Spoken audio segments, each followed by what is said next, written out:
Muy buenos días, les habla José Elcier Romero Martínez a los estudiantes de grado noveno dentro de la semana 14 del trabajo no presencial del tercer periodo. En esta ocasión pues vamos a trabajar las actividades 13, 14 y 15 de la cartilla del taller matemático. Entonces empezaremos a ver unas aclaraciones de cada uno de estos ejercicios. En la actividad número 3, entre los puntos 1 al 5, pues son los clásicos ejercicios de razonamiento abstracto en los cuales en estos numerales del 1 al 5 la idea es determinar la figura que sigue en cada secuencia. Entonces aquí la idea es, al escoger la figura que ustedes consideren que continúe en la secuencia, ustedes han de explicar con sus propias palabras precisamente cuál es el patrón de cambio entre los cuadros de la secuencia. Si es que alguna figura se está desplazando en el sentido de las manecillas del reloj, o va alternativamente de arriba hacia abajo, o va dando giros de 90 grados, de 45 grados, en fin, ustedes deberán explicar cuál es el tipo de movimiento que se está dando entre cada uno de los cuadros para ustedes escoger la figura que continúe en la secuencia. Ahora bien, con respecto a la actividad número 13, entre los puntos 6 al 12, se nos presentan una serie de triángulos rectángulos en los cuales ustedes deberán hallar el valor del lado desconocido. Entonces, para tal fin, en el triángulo rectángulo se aplica el famoso teorema de Pitágoras. Entonces aquí, eventualmente, para hallar la hipotenusa, entonces aquí nosotros ¿cómo podemos calcularla? Nosotros la podemos calcular con esta fórmula, con la fórmula de la raíz cuadrada de la suma de los cuadrados de los dos catetos. Entonces, en este triángulo en particular, nos dan el dato del cateto horizontal y nos dan el dato del cateto vertical. Vertical 3 metros, horizontal 4 metros, y nos piden hallar la medida de la hipotenusa. Entonces aquí sencillamente al reemplazar esta fórmula tendríamos el lado C, que es la hipotenusa, igual a la raíz cuadrada de 4 al cuadrado más 3 al cuadrado, el cuadrado de 4 16, el cuadrado de 3 9, 16 más 9 25, y raíz de 25 5. Quiere decir que la longitud de esta hipotenusa es de 5 metros. Ese sería uno de los posibles casos. El otro posible caso que se podría presentar es que nos dan el valor de la hipotenusa y nos dan el valor del cateto horizontal y nos piden hallar el cateto vertical A.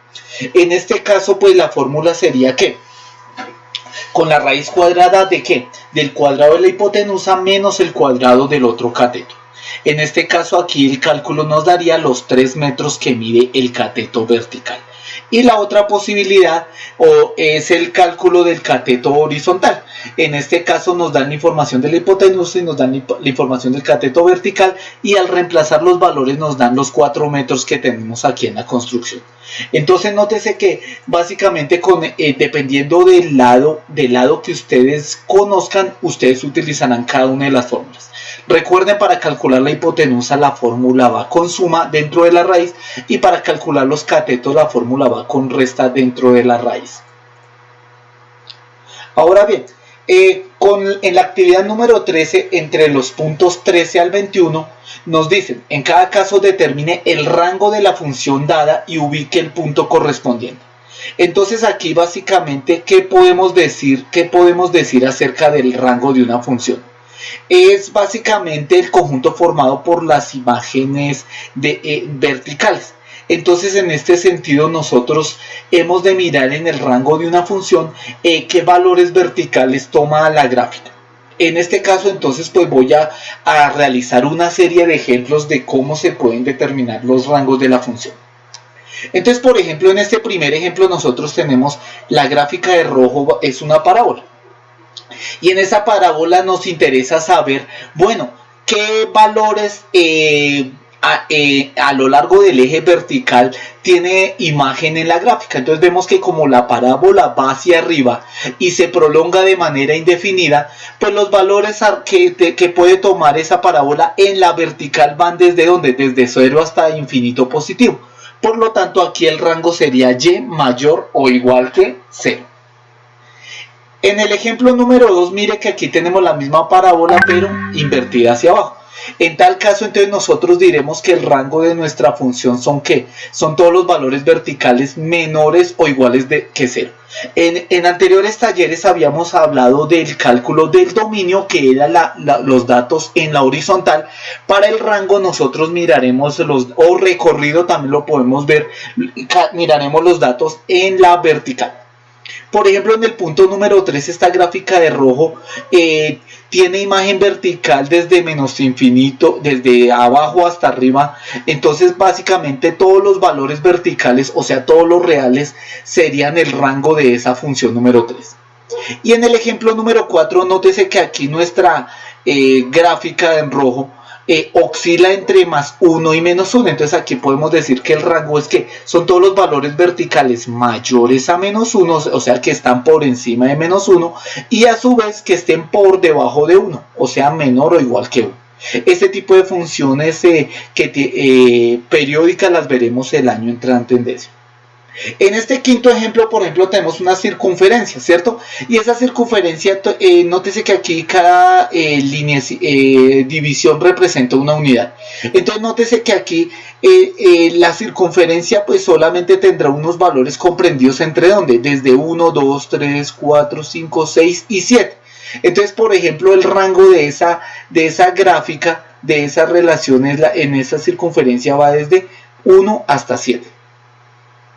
Y para el ejemplo número 6, aquí tenemos una elipse, y en este caso sería una situación muy similar. Nótese que la imagen vertical más hacia abajo está en menos 4 y tiene imagen hasta 6 positivo. Por lo tanto, el rango va entre ¿dónde? Entre menos 4 hasta menos 6. Es la única posibilidad de encontrar valores verticales que tengan puntos en esa gráfica. Entonces, para facilitar un poco más las cosas, para las funciones del punto 13 al 21, presento los esbozos de cada una de las funciones. Entonces, aquí está la de la primera, que es la de x cuadrado más 5. Nótese que el rango iría que de 5 hasta infinito positivo. En la gráfica número 2, que sería esta, el rango serían todos los números reales, porque esta línea recta que abarca todos los posibles valores negativos hacia abajo hasta todos los posibles valores positivos hacia arriba. En esta gráfica, por ejemplo, es una parábola que toma valores de 8 hasta menos infinito. Entonces todos los valores por debajo de 8 serían el rango de esa función.